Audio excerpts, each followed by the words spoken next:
Peu de valeurs médias peuvent se targuer d'avoir connu un tel parcours boursier. Qui ça? Walt Disney, qui était en perte de vitesse comme il y a 15 ans et qui est aujourd'hui au sommet de sa puissance. Avec un cours boursier, j'ai regardé, multiplié par 6 en 10 ans, c'est 3 ou 4 fois mieux que la même performance du Dow Jones. Benjamin Grange, bonjour. Bonjour David. Directeur général de Dentsu Aegis Network. Si on voit l'action cote aujourd'hui quasiment 135 $, 500% de hausse. En 10 ans, le poids boursier, là, ça fait rêver, 240 milliards de dollars.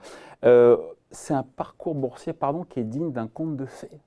Parce que les médias, tous n'ont pas eu ce parcours-là. Alors, c'est aussi un chemin industriel qui est absolument formidable. Souvenons-nous, la situation en 2006. Disney produisait une dizaine de films avec souvent un budget assez limité. Aujourd'hui, le groupe pèse 30% des parts de marché d'Hollywood.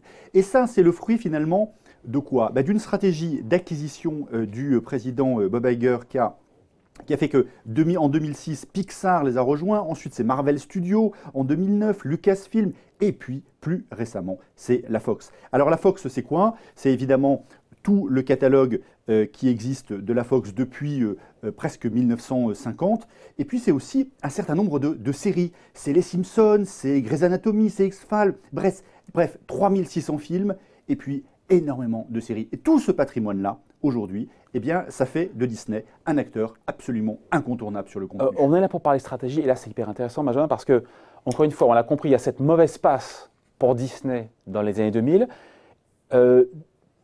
Très peu de blockbusters, des films, si j'ai bien compris, qui sont plutôt à petit budget. Et donc là, pour Disney, c'est la croisée des chemins, il faut se réinventer. Et la stratégie, si j'ai bien compris, c'est on rachète des studios indépendants avec des marques, avec des franchises. Pixel, c'est Toy Story. Marvel, on a encore vu un Marvel sortir là récemment. Lucasfilm, c'est Star Wars. Et j'en oublie. Avec l'idée qu'on met plus d'argent. On met des plus grosses productions, mais derrière, ça crache énormément. C'est ça la stratégie de Bob Iger. C'est ça ce qu'il a fait. La stratégie de Bob Iger, c'est d'arriver extrêmement puissant sur la production de contenu. Et donc, il a misé dès 2006 sur ce qu'on appelle, comme vous le dites, les franchises. Les franchises, c'est quoi? Quand on dit Marvel, c'est toute la série des super-héros. Quand on dit Lucasfilm, c'est toute la série des Star Wars.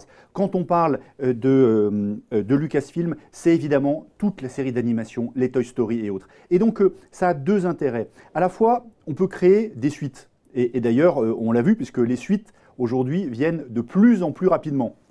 Petite exception faite du dernier Star Wars. Oui, parfois jusqu'à l'écœurement. Qui est peut-être arrivé un peu rapidement par rapport aux autres. Mais en tout cas, on peut dire que depuis que Star Wars a rejoint l'univers Disney, c'est un immense succès commercial. Et si je prends le dernier de la série qui est finalement Marvel, eh bien Marvel, c'est plus de 350 millions d'investissements, mais c'est 1,2 milliard de revenus en presque un week-end. C'est un record absolu. Et donc Disney est devenu en une quinzaine d'années une machine à produire des super succès. Et ça demain, dans l'univers du streaming, parce que c'est la suite c'est la suite de la stratégie de Disney, eh bien ça fera la différence. Donc c'est ça ce qu'il a voulu faire, miser sur des blockbusters avec toujours, vous parliez de Benjamin, de 10 films produits par an.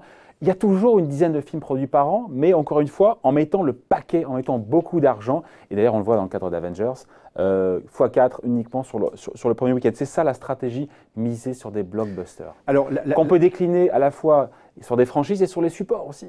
La stratégie, c'est la stratégie du retour sur investissement. Et il se trouve que dans l'univers du contenu, il y a un moment où il y a un effet d'accélération. Plus on en met sur la table pour produire, plus on obtient, parce qu'on y met de la promotion, parce qu'on fait monter finalement la mayonnaise avant que l'épisode arrive, eh bien, on arrive à avoir un retour sur investissement encore plus rapide. Ouais. Et donc ça, c'est l'œuvre, encore une fois, de Bob Iger, qui a, on va en parler, parce qu'il n'y a que du polémique sur son salaire, on va en parler juste après, mais il y a quand même de nouveaux défis, vous le disiez. Il y a, encore une fois, pour Disney, le streaming, et là, ils ne sont pas les premiers arrivés, loin s'en faut. Netflix est là, avec des parts de marché hallucinantes. Disney+, lancé, alors c'est cette année aux États-Unis, 7 $, enfin 6,99 $ par mois. 2020, c'est l'Europe. C'est pas gagné face à Netflix. Eh ben, je ne suis pas tout à fait d'accord avec vous, parce que le prochain, en fait, dans l'univers dans la chaîne de valeur du contenu, ceux qui gagnent ou qui tirent leur épingle du jeu, c'est ceux qui produisent des contenus, des produits exclusifs, puisque finalement, c'est ça qui va faire qu'on va capter des auditeurs supplémentaires. Et le catalogue. Et puis, il y a ceux qui sont capables de le rendre disponible le plus facilement possible. Et c'est vrai que là-dessus, Netflix a inventé un modèle où on a accès très facilement à l'interface Netflix. Les épisodes s'enchaînent et surtout, on peut voir du Netflix sur tous les écrans. Et donc, aujourd'hui, on voit bien que la bataille va se jouer sur ce qu'on appelle au-delà de l'écran, l'over the counter, qui est vraiment une logique où c'est à travers Internet qu'on a accès à ces contenus. Amazon s'y est mis, Apple s'y est mis, et évidemment Disney qui a le plus beau catalogue, qu'on parle de séries ou que l'on parle de films, eh bien forcément il s'y met. Et quand il a racheté Fox, il y a dans la corbeille de la mariée 30% d'une plateforme de SVOD, donc de vidéos de streaming, qui s'appelait Hulu, et c'est cette plateforme-là qui a permis évidemment de pouvoir créer ce Disney+.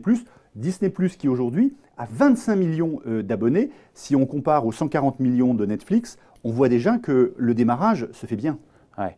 On termine là-dessus, cette polémique, parce qu'évidemment, c'est l'œuvre de Bob Iger, qui est président, on l'a vu tout à l'heure, qui est président de Disney depuis maintenant plus de quasiment 15 ans. C'est lui l'artisan qui a réinventé, qui a réenchanté et qui fait le bonheur, encore une fois, des actionnaires, parce qu'on est là derrière, encore une fois, il y a cours boursier multiplié par 6 en 10 ans.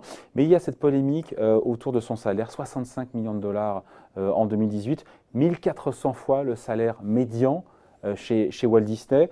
On se dit quoi, les émoluments, ils sont justifiés parce que c'est devenu une machine à cash et c'est son œuvre. Et puis les revenus sont indexés sur le chiffre d'affaires, donc c'était prévu.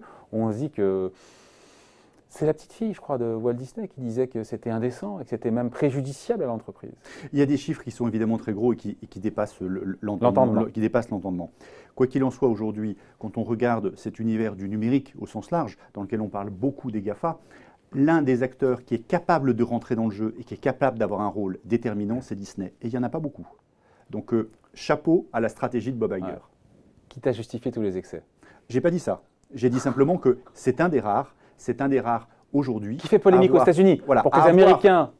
Oui, le sujet. Alors, vous avez peut-être oublié de citer un point, c'est que par rapport au bonus que Bob Iger devait toucher, eh bien, il a choisi de le redonner à l'ensemble des collaborateurs. Ah bon ? C'est très culturel aux États-Unis. Quand on reçoit, de redonner, ça fait partie de leur culture. Voilà, il a une partie du bonus, mais il a quand même eu 65 millions de dollars de revenus en 2018. Oui, évidemment, les revenus sont extraordinairement élevés.